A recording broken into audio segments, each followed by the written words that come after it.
A white woman who tried to kill kids with her Jeep because of their ethnicity has now received 25 years in federal prison. Let me give you some background. This happened in Iowa. The woman tried to kill 2 kids with her Jeep because of their race. She's been sentenced in federal prison. She was already sentenced in state prison. Her name is Nicole Poole Franklin. Let's put up a picture of this monster. There she is.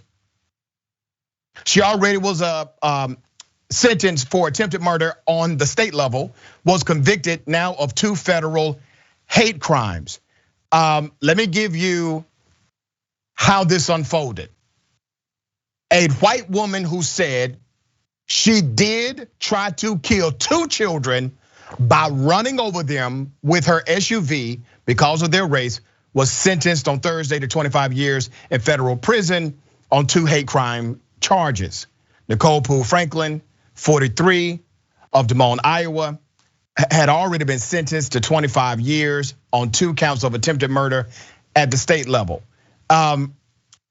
Franklin will serve the federal sentence concurrently with the state sentence, which means she will spend more time behind bars, just a little more time behind bars, according to Richard D. Westphal, who is the acting US attorney for the Southern District of Iowa. All right, that's according to the New York Times. We got another picture. Let's put up another picture of this would-be killer, okay?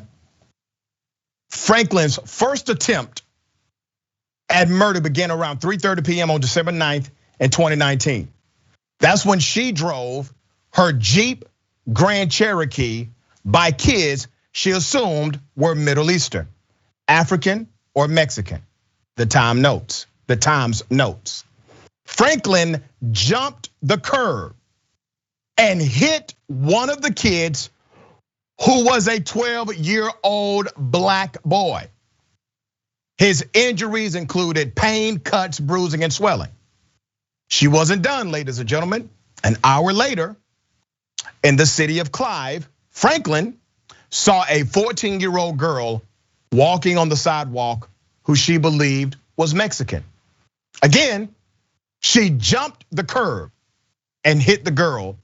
The child suffered pain, cuts, bruising, swelling, and a concussion. One of the victims said in court, and I quote, "I'm sorry, my skin color bothered you, but me and my people are never leaving." Osmond Sanford, the father of the injured boy in this case, said his son became aggressive and angry after the attack. "I know it's going to affect his life, so I'm just trying to help him," he said, according to the newspaper. These children will be psychologically traumatized and will have to seek remedy for that in order to have a normative life because of this would-be killer who now has 25 years in federal prison running concurrent with the state conviction. Francesca, what are your thoughts here? I mean, it's incredible actually that she was sentenced, right? I mean, that's number one. You're like, oh, okay, hate crime sentence, usually not this strong, right? Usually pretty light, even when it's someone attempting murder. So I think this is good. But it's insane, right? And you realize, the poison that is racism, right? The mental illness that is racism, and that Fox News, that Trump, that MAGA folks, that all kinds of grifters have been putting that poison into these wells of these folks to the point where they're straight up using ISIS tactics now, running cars into places. Now, here's the question for me. Nicole Franklin, is she gonna be a heroine of the right? Maybe, who knows? Maybe they'll help her.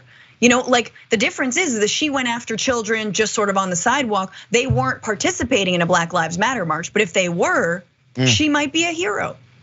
Because we know that Black Lives Matter marches have also been targeted by people in their cars. It's just sickening. Yeah, and to add irony to that, literally you have governors like DeSantis in Florida who championed a law to create a level of immunity for anyone who runs over a protester with a vehicle. And this was signed on the day of the verdict of Chauvin, who killed George Floyd, letting you know exactly why he was doing it.